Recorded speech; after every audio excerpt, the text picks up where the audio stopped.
Welcome to Mission Alive. Mission Alive is very much about saying thank you.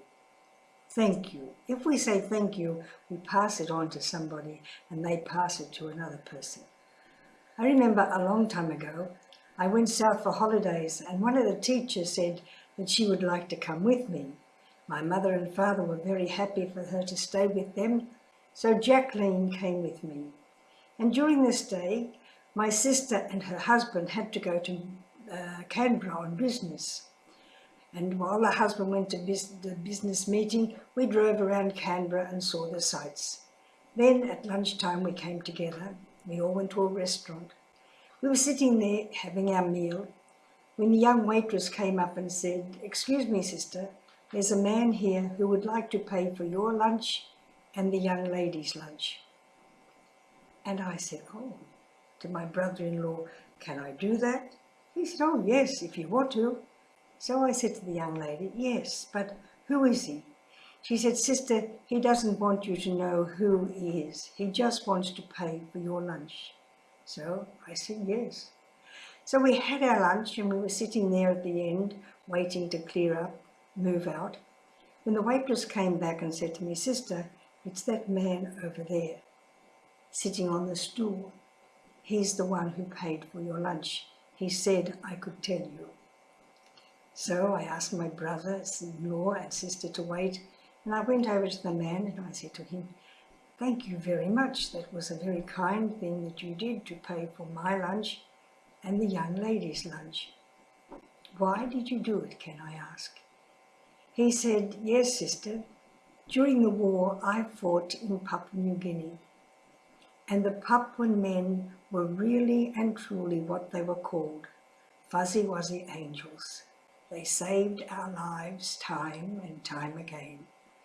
They carried the sick up and down the mountains. They carried food up and down the mountains. They carried all our belongings up and down the mountains. When we were so tired and couldn't carry our knapsacks on our back, they took them and carried them for us.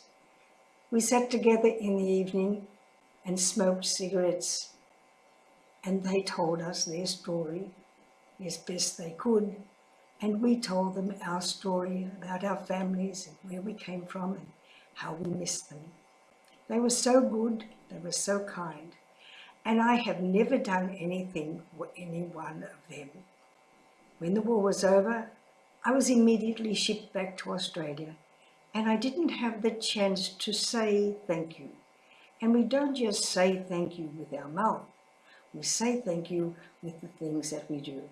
So he said, "When I saw that young lady with you, I immediately knew where she came from. And I wanted to do something to say thank you to the men who were my fuzzy wuzzy angels." So I came back. I said thank you to him for his kindness. I said thank you to him for his good memories and his kind action. And I went back to Jacqueline and I said to her, "He paid for our lunches, not because I'm a sister, but because you are a Papuan. And the Papuan fuzzy wuzzy angels did so much to help the Australian soldiers during the war." So gratitude, thankfulness to others for doing things for us. Maybe that for those Papuan men, it was just a little thing. They could walk up and down the mountains. They walked up and down every day for their gardens. They could carry heavy loads on their back because that was the only way they had of carrying things. They didn't have donkeys or horses or carts. Everything was carried on the back or on the head. They carried things. The women carried things. The men carried things. The children carried things.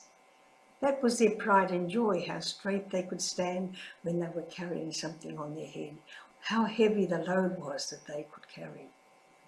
That was their pride and joy. So it was nothing for these fuzzy wuzzy angels to carry what they carried, whether it was a man on a stretcher, goods in a box, or somebody's knapsack with their clothes and the things that they needed in it. But for the Australian soldiers, it was life-saving. These men really and truly were guardian angels of the men who fought in the war. So remember Remember to say thank you. Remember to do thank you. Thank you is done. You know, the leper who came back, has only one come back? Jesus said. He came back to show his gratitude. He fell at the knees of Jesus. And Jesus said, where are the other 9? Didn't 10 get cured? Remember to say thank you. Thank you for listening to me today. Goodbye and God bless.